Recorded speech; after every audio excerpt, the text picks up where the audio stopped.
Well, we're getting so close with AI and CGI and the ability to recreate scenes that aren't real. Right. Like, are you worried that there's going to come a time where you're not going to need to film movies anymore? I don't. Yeah. That's part of the thing with the writer's strike right now. Part of their negotiations is AI, and they're trying to. And how do you prepare for emergent technology that's going to replace you? That's what's interesting. Like, people think the writer's strike is about something, but there's pay raises. There's a lot of issues to what the WGA is doing right now.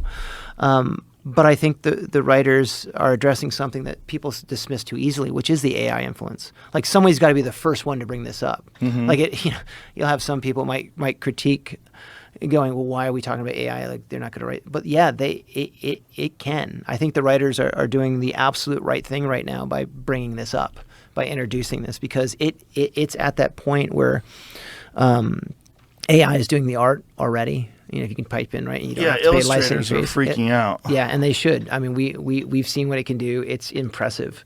But you do have to feed it from somewhere. It's not quite going to take over the world yet. Well, there's this artist, her name is Molly Crabapple, and she's been speaking out about this, and she's got a very good point. They're not really making these. They're kind of stealing them from online. Well, that's what's happening. That's what the writers are about, because the scripts have to come from somewhere. Right. They have to input something. Well, at least with writing, you're kind of inputting from language, human language that has existed forever. But with illustrations, they're taking illustrations like you aware of the artist Alex Gray? Mm-mm. Alex Gray is a famous visionary artist. Does a lot of this wild psychedelic stuff.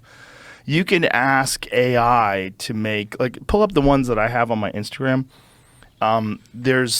They did these images in the style of Alex Gray, and they're as good as Alex Gray's stuff. I mean, but it's stealing. But they had to from input his style. Yeah, it's his style. He created this stuff, like all that. Right. Like, that is all AI generated, and it's fucking fantastic. And then some people are like, I don't like it. Well, I do. Yeah. I like it because I like to look at it. Right. But I would rather it be something that Alex Gray actually made. But if you look at that art is incredible. Yep. I mean, it's undeniably incredible.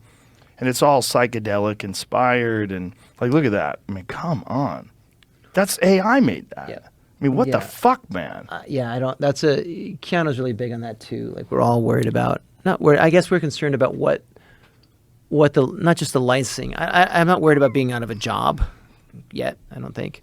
I think we're still a ways off from that as far as live action film goes. As far as animes or video game cinematics and stuff, I think that's on the horizon. Yes. I really think that's coming. If you're doing trailers, or if you're doing short films, especially with computer-generated animation, I think that's a legitimate concern.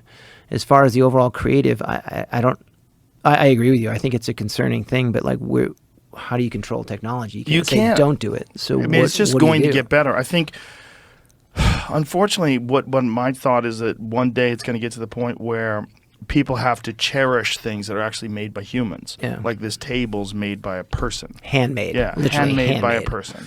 And it's not going to be everybody that cares. There's going to be some people that I don't give a fuck. Well, Get me an AI-made table. Yeah, maybe they want. Look, I want a human-written song. I want human-composed music. Yeah. But I think the licensing part of it is like, as far as I know, they still have to input, like you were saying, James or John Gray, they have to, like him, they don't have a word for it, so they have to import and literally steal his Alex input. Gray. Alex Gray, sorry. Yeah, it's like you have to steal his images and then use AI to make something in the style of him. But as far as like illustrators for like the cover of books and things along those lines, I think that's very viable. Yeah, I mean, they're fucked. Performance still, I think, is because even now with what they can do with Avatar, they still need performers to go in and give you that little twist. Yeah. I mean, I think directors come in and kind of create, like the animations. Like, you're still using a model that you've seen in your head to try and get that computer-generated character. But I think the real genius of film sometimes is the unknown, right? The happy accident, as Orson Welles would say. You'll get Keanu or Brad Pitt, or you'll get these wonderful actors up there, and you'll get, like, I just watched Heat last night. Oh, amazing. Like, you can't tell me man had all that, and like those are just great people on screen, and they're just you can't Al Pacino, it's a great ass, like that wasn't scripted. That's Al coming. Like there's still those moments that I think. How about Al Pacino having a kid at 82? What a fucking psycho. Or stud. I guess, but I mean, where's he going to be when that kid's 20? Or 5. Yeah. You know? Or 5, yeah. Right? Right.